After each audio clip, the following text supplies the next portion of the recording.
Et donc aujourd'hui, je suis venue vous expliquer comment est-ce qu'on fabrique un livre. Pour imprimer des pages, il faut Les feuilles. une histoire, imprimer, il faut un texte. Et donc il faut quelqu'un qui écrive ce texte, un auteur ou une autrice. Et cet auteur ou cette autrice va envoyer le texte à une maison d'édition comme la nôtre. Et nous, on va dire, ah oui, on aimerait que ça devienne un livre. Et ensuite, on va le travailler, on va le mettre en page, on va l'imprimer. Et après, une fois qu'il est imprimé, il va bien falloir le vendre, ce livre. Et la mise en vente, l'arrivée dans les magasins, l'arrivée dans les librairies, ça c'est quelque chose qu'on prépare nous aussi, la maison d'édition.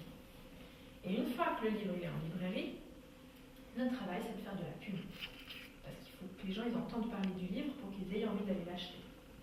Le travail d'une maison d'édition, c'est vraiment accompagner un texte de sa toute première version jusqu'à la librairie, et même au-delà de la librairie, puisqu'on continue à accompagner une histoire bien après qu'elle soit publiée. Si, au bout de 10 pages, je trouve que les personnages ne sont pas intéressants, c'est pas bien écrit, ça fait pas de sens, c'est pas structuré, en fait, je vais le mettre de côté assez vite. À l'inverse, si je suis vraiment prise dans l'histoire et que j'arrive pas à lâcher le manuscrit, et bien ça, peut-être, ça deviendra un livre. On va sur des banques d'images sur Internet et on cherche une photo qui nous plaît, on l'achète et ensuite on demande à un graphiste de la mettre en page. Et le texte qu'on trouve, le résumé qu'on trouve sur la 4e de couverture, ça c'est la maison d'édition qui l'écrit. Les droits d'auteur, c'est fait pour protéger une œuvre et pour s'assurer que la personne qui l'a faite sera payée. Si vous, là, vous écrivez un manuscrit, vous écrivez un texte, que vous me le donnez, moi, j'ai pas le droit d'en faire un livre sans vous avoir demandé votre accord. C'est du vol et vous auriez le droit de m'attaquer en justice. Pour être sûr que les auteurs ils ne nous accusent pas de vol, ce serait quand même embêtant, ce qu'on fait, c'est un contrat. On dit, on achète ton texte. Donc, ces droits d'auteur, ils vont nous appartenir. Mais en échange, l'auteur ou l'autrice gagne un petit peu d'argent à la signature du contrat et un petit peu d'argent à chaque fois qu'ils vend un livre.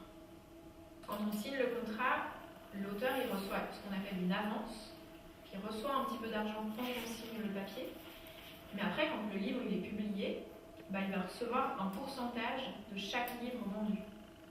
Ça, c'est un livre qui a été publié par nous en français, et ça, c'est sa traduction en allemand. Pour avoir le droit de faire ce livre-là, la maison d'édition allemande, elle a dû nous acheter les droits. Sinon, elle n'avait pas le droit de le faire. A l'inverse, quand nous, on traduit des textes de l'espagnol vers le français, par exemple, on doit les acheter des droits à la maison d'édition espagnole. Quel espace on aimerait entre chaque ligne? Quelle taille on aimerait que les lettres aillent? Est-ce qu'on veut que les numéros de page ils apparaissent? Oui ou non? Est-ce qu'on veut qu'ils apparaissent partout? Est-ce qu'on veut que les chapitres ils commencent sur la page de gauche ou sur la page de droite? Si vous ouvrez plusieurs livres d'une même maison d'édition, vous verrez très vite qu'il n'y a jamais tout à fait la même mise en page. Plus vous avez un texte qui est poétique, plus vous aurez des espaces entre les lignes et des grandes marges. À l'inverse, un roman, ce sera beaucoup plus resserré. Les bonnes feuilles, c'est le tout dernier moment avant l'impression complète.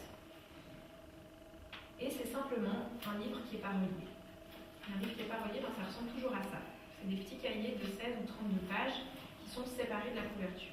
Une fois qu'on a dit à l'imprimeur, ok, c'est tout bon, tu peux imprimer, il va imprimer ça d'un côté, ça de l'autre, coller le tout ensemble, couper ce qui dépasse en bas, ce qui dépasse de côté, ce qui dépasse en haut, et votre livre il est prêt. Il y a très peu de maisons d'édition aujourd'hui qui font des livres avec du papier recyclé. Parce qu'il y a très peu de sortes de papier recyclé qui existent, et aussi ils coûtent plus cher. Aujourd'hui, je crois qu'on estime que c'est entre 30 et 40% plus cher que du papier non recyclé. Je tiens dans ma main un schéma qui représente un livre à 30 francs. Et quelle partie de ces 30 francs va à qui? D'après vous, l'auteur ou l'autrice se trouve où? C'est le vert. C'est le vert. Gagne 10%. Les 10% ils gagnent? Oui. Ça veut dire que sur un livre à 30 francs, il gagne combien? 3 francs. 3 francs. Chaque livre. Ça fait pas beaucoup, hein. C'est pour ça que pour gagner sa vie, un auteur ou une autrice, souvent, il a un autre métier. Donc, il n'arrive pas à s'en sortir seulement avec la vente des livres. Aux éditions Zoé, il y a quelques auteurs qui arrivent à vivre de l'écriture, mais au sens très large. Ça veut dire qu'ils font leur livre avec nous, ils gagnent un petit peu d'argent avec ça, et puis à côté, ils écrivent des textes pour des journaux ou pour des théâtres, des pièces de théâtre. Et ça, ils sont payés pour ça. Et avec ça, ils arrivent à peu près à s'en sortir. Mais seulement de la vente de leurs livres, franchement, il n'y en a pas qui avec le chien. Dans cette grosse partie rouge, il y a la librairie. Le reste, c'est ce qu'on appelle le diffuseur-distributeur.